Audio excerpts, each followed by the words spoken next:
We start with the function of equals -3 times the quantity plus 4 squared minus 5 for less than -4. This is our starting math rule. We need this to know what we are changing.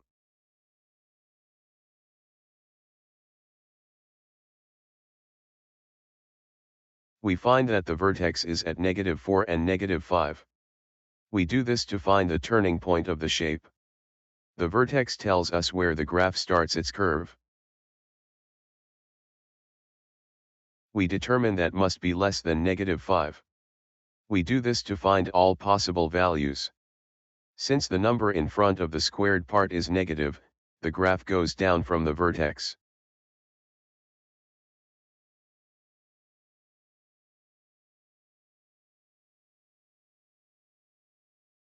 We write equals -3 times the quantity plus 4 squared minus 5.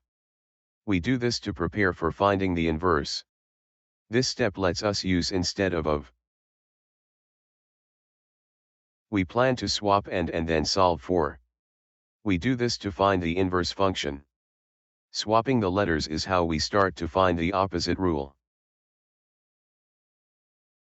We write equals -3 times the quantity plus 4 squared minus 5. We do this to switch the roles of and. Swapping the variables is the first step in finding an inverse. We add 5 to both sides of the equation. We do this to move the constant term away from the part. Adding the same number to both sides keeps the equation balanced. We get plus 5 equals -3 times the quantity plus 4 squared. We do this to begin getting by itself.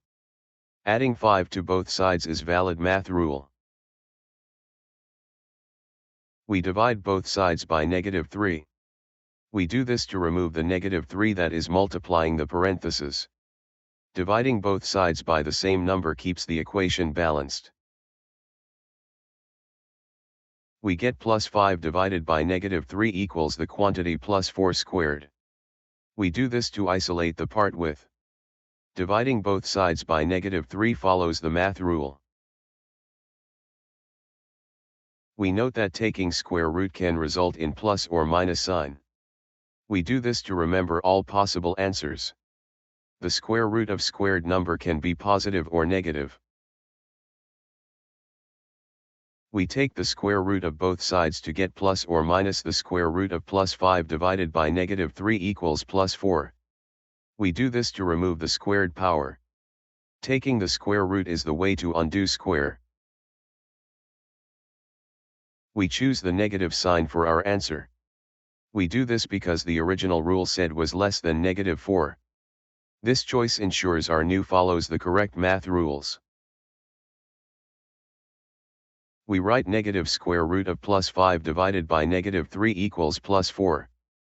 We do this to use only the negative version of the root. Choosing one sign is necessary when we have specific range. We subtract 4 from both sides. We do this to get by itself. Subtracting 4 from both sides keeps the equation balanced. We find the final inverse function is inverse of equals negative square root of plus 5 divided by -3 minus 4. We do this to show our finished answer. The domain is less than -5 and the range is less than -4.